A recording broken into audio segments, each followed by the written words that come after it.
ಪತ್ರ ಓದೋಣವಾ? ಗುರುಜಿ, ಈ ಪತ್ರವನ್ನು ಓದೋರು ಮುಂಚೆನೆ ತಿಳಿಸ್ಬಿಟ್ಟಿದ್ದಾರೆ, ದಯವಿಟ್ಟು ಕ್ಷಮಿಸಿ, ನನ್ನ ವಿಳಾಸ ಮತ್ತು ಹೆಸರನ್ನ ಸೂಚಿಸಿಲ್ಲ ಅಂತ. ನಲ್ಮೆಯ ಗುರುಜಿಯವರಿಗೆ, ದಿವ್ಯಾರವರಿಗೆ ನನ್ನ ಕೋಟಿ ಕೋಟಿ ನಮಸ್ಕಾರಗಳು ಅಂತ ಹೇಳ್ತಿದ್ದಾರೆ. ಬಹಳ ಒಂದು ಒಳ್ಳೆಯ ಪ್ರಶ್ನೆಯನ್ನ ನಮ್ಮ ಮುಂದೆ ಇಟ್ಟಿದ್ದಾರೆ ಗುರುಜಿ. ಬಹುಶಃ ಇದು ಈಗಲೂ ನಡೀತಾ ಇದೆ, ಎಲ್ಲರೂ ನಂಬ್ತಾರೆ, ಕೆಲವರು ಮೂಢನಂಬಿಕೆ ಅಂತ ಹೇಳ್ತಾರೆ.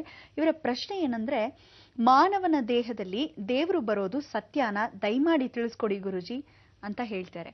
ಗುರುಜಿ ಅದು ಹೇಳ್ತಾರೆ, ಅಗಾಧ ಶಕ್ತಿ ಅಂತ ನಾವು ನಂಬ್ತೀವಿ ದೇವರನ್ನ. ಅವನ ಒಂದು ಆ ಕಣದಲ್ಲಿ ಕಣದ ಒಂದು ಶಕ್ತಿ ನಮ್ಮಲ್ಲಿ ಬಂದು ನಾವು ತಡಿಸ್ಕೊಳಕ್ ಆಗಲ್ಲ ಅಂತ ನಾವು ಕೇಳಿದೀವಿ.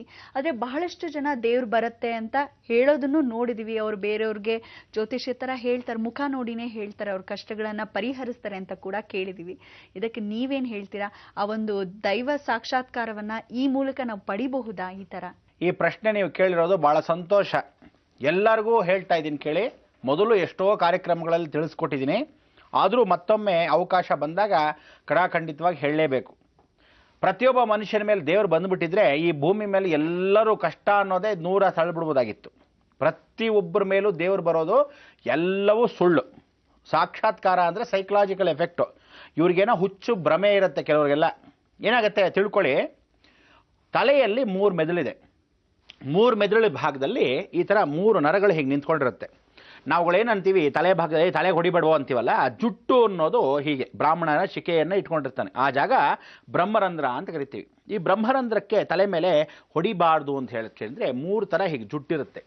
ನಾವು ಏನು ಜುಟ್ಟು ಅಂದರೆ ಎಲ್ಲರಿಗೂ ಆ 3 ಮೆದುಳಿನ ಭಾಗದಲ್ಲಿ ಅದು ಏನಾಗುತ್ತೆ, ಒಂದಕ್ಕೊಂದು ಟಚ್ ಆಗ್ತಾ ಇರುತ್ತೆ ಆ 2 ಜುಟ್ಟುಗಳು.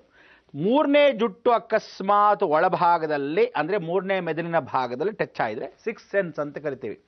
6ನೇ ಜ್ಞಾನ ಶಕ್ತಿಯನ್ನ ತನಗೆ ತಾನೇ ಉದ್ಭವಿಸುತ್ತೆ ಅಂತ. ಅಂದರೆ ಯಾವತ್ತಾದರೂ ಒಂದು ಫ್ರಾಕ್ಷನ್ ಆಫ್ ಅ ಸೆಕೆಂಡ್, ತುಂಬ ಹೊತ್ತು ಅಲ್ಲ, ಬರೀ ಸೆಕೆಂಡ್ಸು ಮಿನಿಟ್ಸು ಅಲ್ಲ, ತಕ್ಷಣ ಮಾತ್ರದಲ್ಲಿ ಅವನು ಅಕಸ್ಮಾತ್ ಆ ಫ್ರಾಕ್ಷನ್ಸ್ ಆಫ್ ಸೆಕೆಂಡಲ್ಲಿ ಭಾಳ ಉದ್ವೇಗಕ್ಕೊಳಗಾದರೆ, ಅಥವಾ ಯಾವುದೋ ಭಾಳ ಸಂತೋಷವಾದರೆ, ಅಥವಾ ಯಾವುದೋ ಟಮಟೆಗಳ ಬಂದರೆ, ಅಥವಾ ಯಾವುದೋ ಒಂದು ದೈವಿಕ ಸಾನ್ನಿಧ್ಯ ಇರೋತಕ್ಕಂಥ ಒಂದು ಕ್ಷೇತ್ರಕ್ಕೆ ಹೋದಾಗ ತಾನು ತನ್ನಲ್ಲಿ ತಲ್ಲೀನ ಆಗಿಬಿಟ್ಟಿದ್ದರೆ, ಇವನಿಗೆ ಚಂದ್ರ ಮತ್ತು ಶನಿ ಭಾಳ ಚೆನ್ನಾಗಿದ್ದರೆ ದೈವ ಸಾನ್ನಿಧ್ಯ ಅಂತ ಕರಿತೀವಿ. ಇವ್ರಿಗೆ ಏನಂತೀವಿ, ಚಂದ್ರ ನೀಚನಾಗಿದ್ದರೆ ದೆವ್ವಗಳ ಕಾಟ, ಚಂದ್ರ ಉಚ್ಚನಾಗಿದ್ದರೆ ದೇವರುಗಳ ಕಾಟ ಅಂತ ಕರಿತೀವಿ. ಇವ್ರಿಗೆಲ್ಲ ತಿಳ್ಕೊಳ್ಳಿ, ಒಳಭಾಗದಲ್ಲಿ ಒಂದಕ್ಕೊಂದು ಟಚ್ ಆದ ತಕ್ಷಣ ಯಾರು ಮುಂದೆ ಇರ್ತಾರೋ, ಅಂದರೆ ಇವನಿಗೆ ಯಾರಿಗೆ ಟಚ್ ಆಗಿರುತ್ತೋ ಆ ಥರ ಯಾರು ಮುಂದೆ ಇರ್ತಾರೋ, ನೋಡಿದ ತಕ್ಷಣ ಪಾಸ್ಟ್ ಪ್ರೆಸೆಂಟ್ ಫ್ಯೂಚರ್ ಅವನು ಮಾತ್ರ ಹೇಳಿರ್ತಾನೆ.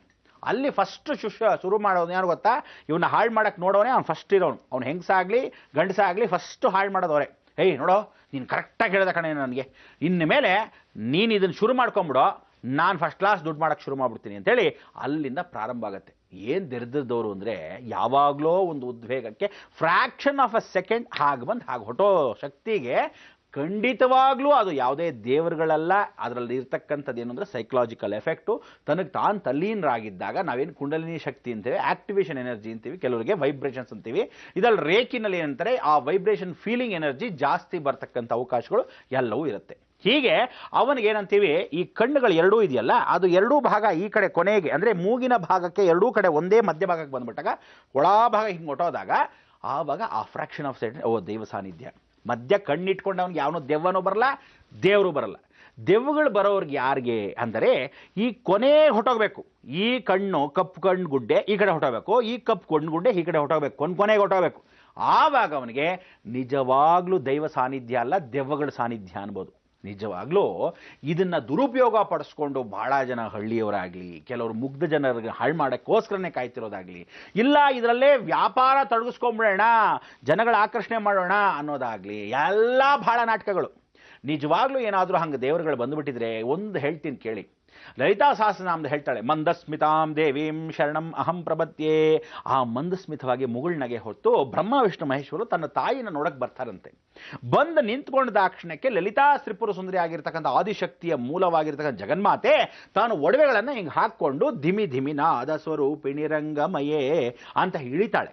ಅವಳು ಒಂದೊಂದೇ ಹೆಜ್ಜೆ ಧಿಮಿ ಧಿಮಿ ಧಿಮಿ ಅಂತ ಅಂದರೆ ಆ ಕಾಲು ಗೆಜ್ಜೆ ಹಾಕೊಂಡು ಅವಳು ನಡೀತಾ ನಿಂತ್ಕೊಂಡು ನಡೀತಾ ಹಾಗೆ ಬರ್ತಾಳೆ. ಅಂದರೆ ಒಂದೊಂದು ಹೆಜ್ಜೆಗೆ ನಿಂತ್ಕೊತಾಳೆ, ನಗ್ತಾಳೆ, ನಿಂತ್ಕೊತಾಳೆ, ಇಳಿತಾಳೆ, ನಗ್ತಾಳೆ. ಹೀಗೆ ಅವಳು ಒಂದೊಂದೇ ಹೆಜ್ಜೆ ಹಾಕೊಂಡು ಬರ್ತಾ ಇದ್ದಾಗಲೇ ಬ್ರಹ್ಮ ವಿಷ್ಣು ಮಹೇಶ್ವರಾದಿಗಳು ಮೂರ್ಛೋದ್ರು. ಗೊತ್ತಾ ನಿಮ್ಗದು? ಆ ಮೂರ್ಛೋಗಿರ್ತಕ್ಕಂಥ ಬ್ರಹ್ಮ ವಿಷ್ಣು ತ್ರಿಮೂರ್ತಿಗಳೇ ಮೂರ್ಛೋದಾಗ ದೈವ ಸಾನ್ನಿಧ್ಯಕ್ಕೆ ಅವ್ರು ಮೂರ್ಛೋದಾಗ ತನ್ನ ನೀರನ್ನು ತಗೊಂಡು ಅಯ್ಯೋ ಪಾಪ ನನ್ನ ಮಕ್ಕಳು ನನ್ನ ಶಕ್ತಿಯನ್ನು ನೋಡೋಕ್ಕಾಗದೆ ಕ್ಷೀಣಿಸೋದ್ರು ಅಂತೇಳಿ ಆ ಶಕ್ತಿಗಳನ್ನು ಅವ್ರನ್ನ ಎಬ್ಬಿಸೋಕ್ಕೆ ಪ್ರಯತ್ನ ಪಟ್ಟು ಅವಳೇನು ಮಾಡ್ತಾಳೆ, ತನ್ನ ಶಕ್ತಿಯನ್ನು ಕ್ಷೀಣ ಮಾಡ್ಕೊತಾಳೆ, ಕಮ್ಮಿ ಮಾಡ್ಕೊತಾಳೆ. ಯಾಕರಪ್ಪ ಅಂದರೆ, ಅಮ್ಮ ನಿನ್ನ ಶಕ್ತಿ ನಾವು ನೋಡೋಕ್ಕಾಗಲ್ವೇನಮ್ಮ ಅಂತ ಬ್ರಹ್ಮ ವಿಷ್ಣು ಮಹೇಶ್ವರರು ತನ್ನ ತಾಯಿ ಹತ್ರ ಜಗನ್ಮಾತೆ ಹತ್ರ ಕೇಳ್ತಾರೆ. ಹೀಗೆ ಆ ತ್ರಿಮೂರ್ತಿಗಳೇ ಜಗನ್ಮಾತೆ ಹತ್ರ ಮೂರ್ಛೋದಾಗ ಆಫ್ಟರ್ ಆಲ್ ಮನುಷ್ಯ ಪುಟ್ಗೋಸಿ ಅವನು ಯಾವ ಕಾಲಕ್ಕೂ ಅವನು ಖಂಡಿತವಾಗ್ಲೂ ಮನುಷ್ಯನ ಮೇಲೆ ದೇವರು ಬರೋದು ಎಲ್ಲ ಸುಳ್ಳು. ವೆಂಕಟರಮಣ ಬಂದಂತೆ, ಮಾರಮ್ಮ ಬಂದ್ಲಂತೆ, ಯಾರ್ಯಾರು ದೇವರು ಬಂದಿರೋದು. ನೀವೇನಾದರೂ ಹಾಗೆ ದೇವರುಗಳು ಬಂದಿದ್ದು ನನ್ನ ಮುಂದೆ ತೋರಿಸಿ, ಯಾವ್ಯಾವ ದೇವರುಗಳು ಬರುತ್ತೋ ಎಲ್ಲ ನಾನೇ ಓಡಿಸ್ತೀನಿ, ಇದಂತೂ ಖಂಡಿತ. ಈ ಥರ ಸಾಧಾರಣ ಜನಗಳಿಗೆ ಮೋಸ ಮಾಡಿಕೊಂಡು ನಿಂಬೆಹಣ್ಣು ಕೊಟ್ಕೊಂಡು ಮಾಡ್ಕೊಳ್ಳೋದು ಇದೆಲ್ಲ ಮಾಡಬೇಡಿ. ಆ ಸಿಕ್ಸ್ತ್ ಸೆನ್ಸ್ ಅಂತ ಕೆಲವ್ರಿಗಿರುತ್ತೆ. ಅವ್ರಿಗೆಲ್ಲ ಏನು ಅಂದರೆ, ಕೆಲವ್ರಿಗೆ ಆಗ್ತಕ್ಕಂಥ ಆಗೋಗುಗಳು ಗೊತ್ತಾಗತ್ವೆ. ಅದು ಏನಂದರೆ ಮನುಷ್ಯನ ಪುನರ್ಜನ್ಮ ಅಂತ ಕರಿತೀವಿ. ಅವನಿಗೇನಾದರೂ ಹೋದ ಜನ್ಮದಲ್ಲಿ ಋಣಾನುಬಂಧ ಬಹಳ ಇದ್ದು ಅವನು ಅಕಸ್ಮಾತ್ ಒಳ್ಳೆ ವಂಶದ ಅಂದರೆ ಮಹಾರಾಜರ ವಂಶದಲ್ಲೋ ಮಂತ್ರಿ ವಂಶದಲ್ಲೋ ಹುಟ್ಟಿ ಅಥವಾ ಹಳೆಯ ಜನ್ಮದ ಜ್ಞಾಪಕ ಶಕ್ತಿ ಇರುತ್ತೋ, ಕೆಲವರಿಗೆ ಮಾತ್ರ ಎಲ್ಲೋ 100ರಲ್ಲಿ ಅಬ್ಬಬ್ಬ ಅಂದರೆ ಒಂದು 20 ಜನಕ್ಕೆ ಆ ಒಂದು ಶಕ್ತಿ ಇರುತ್ತೆ ಇಡೀ ಪ್ರಪಂಚಾದ್ಯಂತ. ಅಂಥವ್ರು ಏನು ಮಾಡ್ತಾರೆ, ಇದನ್ನು ಕಲಿತಾರೆ, ದೈವಿಕವಾಗಿ ಹುಟ್ಟುತ್ತಾನೇ ಬಂದಿರ್ತಾರೆ.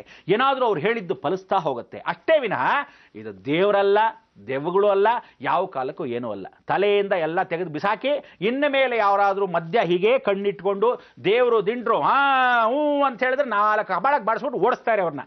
ಎಲ್ಲ ದೆವ್ವಗಳು ಇಳಿದೋಗುತ್ತೆ. ಫಸ್ಟ್ ಕ್ಲಾಸಾಗಿ ನಿಮ್ಮ ಕೈಲಿ ಓಡಿಸೋಕ್ಕಾಗಿಲ್ಲ, ನನ್ನ ಕರೀಲಿ ನಾನು ಓಡಿಸ್ತೀನಿ.